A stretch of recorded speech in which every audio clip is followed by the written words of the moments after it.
King and Queen of the Ring actually really surprised me. We gotta start with this, right? I wasn't even sure if she's going to be in the final match, and she ended up winning. So you know what, people? You know what? That's not something you would expect anything from ya boy. Nia Jax.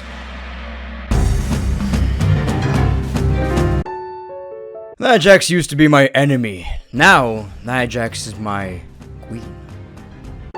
I used to really dislike Nia Jax, but now I love Nia Jax.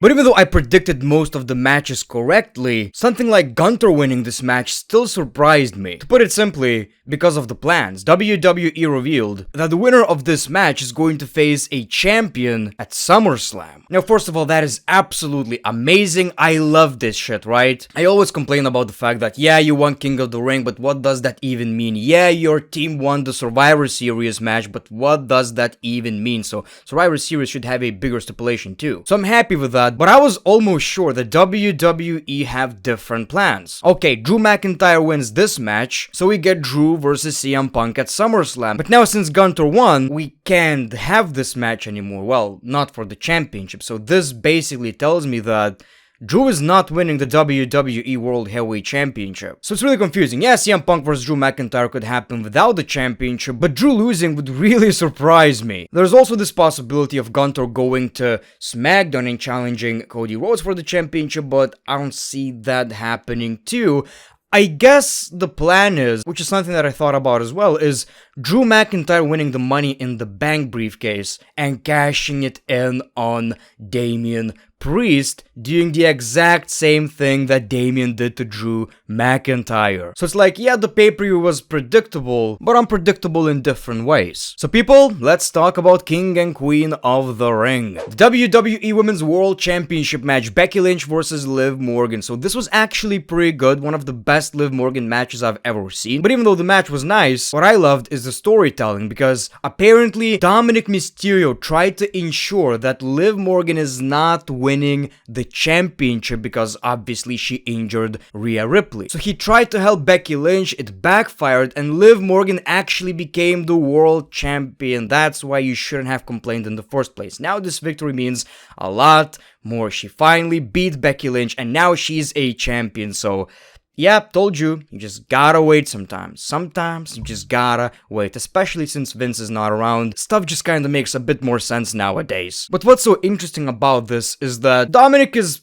most likely full of shit. I mean, we saw videos of Dominic Mysterio and Liv Morgan getting out of the same locker room. So in my opinion, Liv Morgan was aware of what's going to happen and she used that opportunity. To put it simply, the story is, they're fucking behind Rhea's back. When I first heard about this partnership, I was like, this is great. This is great storytelling. I love it. But it seems like a big part of wrestling fans actually hate that shit. I don't even know why. And what's so different about Liv Morgan being a champion now than, you know, a couple of years ago, is that now it makes sense. Now she has a lot of fans. Now she improved. We can take her seriously. So I think that was a great moment and a great way to kick off the pay-per-view. The Triple Threat Intercontinental Championship match was fun as expected. You know, ya boy loves these Triple Threat matches. Lots of action right here. 3 great talent, very different styles. Absolutely love that shit. Chad Gable is still getting the "you suck" chants. Zayn is probably the most popular superstar in Saudi Arabia. And I really liked the finish. It was kind of creative. So Otis didn't want to attack Sami Zayn, but eventually he did, only to cost Chad Gable the match because Sami Zayn enters the ring, Lua kick to Bronson Reed, and he retains the Intercontinental Championship. I'm fine with it. I really want to see Chad Gable as the Intercontinental Champion, but we heard about this potential tag team, right? Well, group. And maybe that should be the moment. Maybe the faction should form by the Creed brothers helping Chad Gable to become the Intercontinental Champion. Lyra Valkyria versus Nia Jax. Okay, so look, once I found out that Nia Jax is going to be in that match and not Bianca Belair, we already kinda knew who's winning that, right? Like, that was pretty obvious. Queen Nia Jax, I love it. Love it. Absolutely love it. Absolutely love it.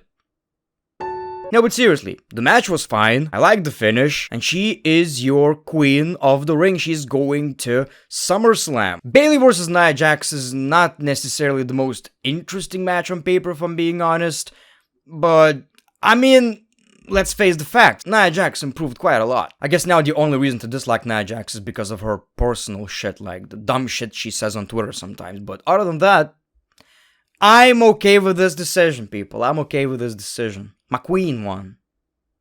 But then we got Randy Orton versus Gunther. Good match, like exactly how I imagined this. As predictable as it seemed, I mean, Randy Orton was selling his knee, so it's kind of obvious that Gunther is going to win, and this whole King of the Ring gimmick fits him a lot more than Randy Orton. I was like, okay, so but that would mean that we're not getting Drew McIntyre versus CM Punk for the World Championship at SummerSlam, and Randy versus Cody seems like a big potential SummerSlam match, which will probably happen anyway, I guess. Maybe The Rock, will see. But yeah, this match became a little less predictable to me. And we've seen spots where it seemed like Randy Orton's going to win. Well, eventually Gunther won, but I like the way they did it. They protected Randy Orton. I mean, Randy is losing a bit too much in my opinion. Like, I'm biased, he's my favorite wrestler of all time, you know? But still, I feel like he's losing a little too much. But Gunther as King of the Ring, like that shit was made for the dude, right? And I like that, I hope it's not gonna be as goofy as it used to be before. Like, you don't need to enter with the crown all the time, with like sometimes, like for example Booker.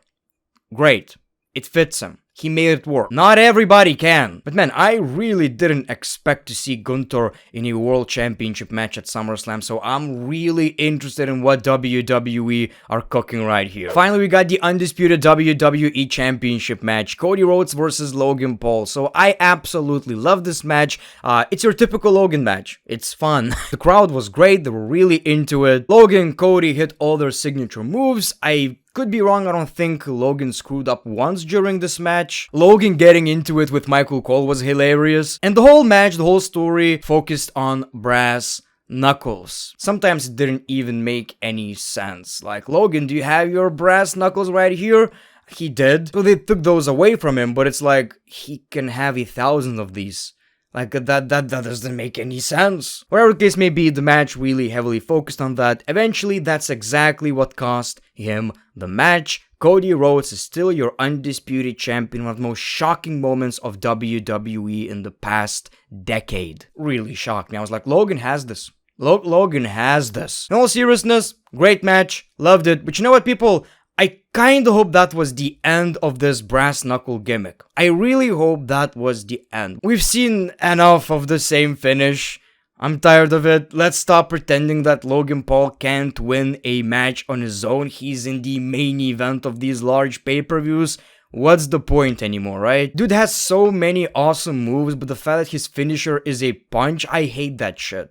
So you need to change it up. But in general, I really like this pay-per-view. I like the fact that they fixed King of the Ring, Queen of the Ring. Now it has stakes. Liv Morgan became a champion. And you know, every single match delivered. And to end this video, I quickly want to talk about SummerSlam. So a lot of people are complaining about the fact that in 2026, SummerSlam is going to be 2 nights.